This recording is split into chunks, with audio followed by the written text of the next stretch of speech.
There's no 12:15 bell. And I know that sounds kind of petty, but the kids come back at all different times. When Mr. Barrias was hired to be principal of Thurgood Marshall, discipline was a major problem.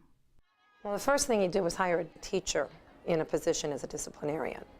And that made the big change. It just changes everything with the kids. They know if they get on a line, if they really step over the line, there's a specific place that they have to go to.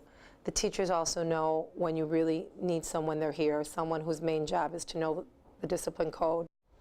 So I said, okay, you know that the primary responsible person in this building for discipline is you. So we need to work on it. We had 5 teams at that point. So I told each team, get together, brainstorm for 20 minutes, and come up with 7 discipline rules that they could enforce. So when they came back to me, they had about 40-some rules, but most of them were repetitive. So we started eliminating them until we came out down to 7 discipline rules.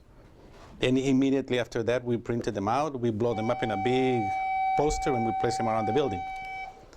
I think a lot of our changes were administrative. You know, Mr. Barrias came in and said zero tolerance means zero tolerance. It doesn't mean, oh, you can do it this time, oh, you can do it this time. It means no.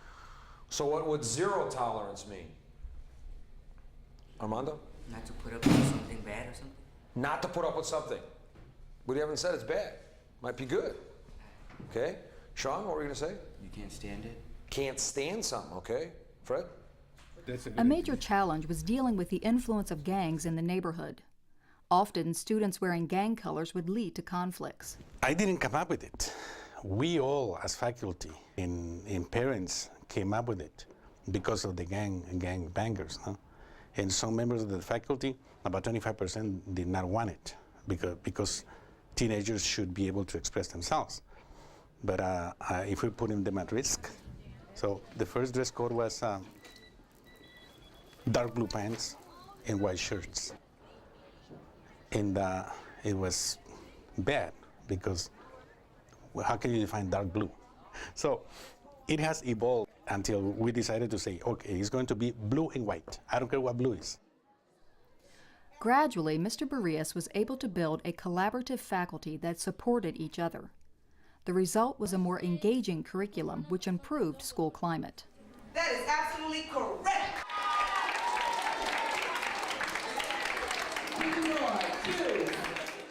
A few teachers came down to my office and said that such team was doing things bad because they didn't have good discipline, like the teachers were doing this, were doing that. And then what I told them is, listen, I saw the scores of the all teams, and you're not doing better than them. So instead of criticizing each other, why don't you try to learn from each other? Because middle school philosophy is a broad range, no? I guess my predecessor felt that a good classroom is a classroom that's quiet, no? Or a good classroom is a good classroom where the teacher is lecturing. And what I told them is, no, don't lecture. No, that's the last thing that you want to do. When you lecture, you're not the kids are not learning, you're learning yourself, no? So they kind of loosen up a little bit, and they start trying new things. And kids responded to that. Immediately, the discipline problems went down.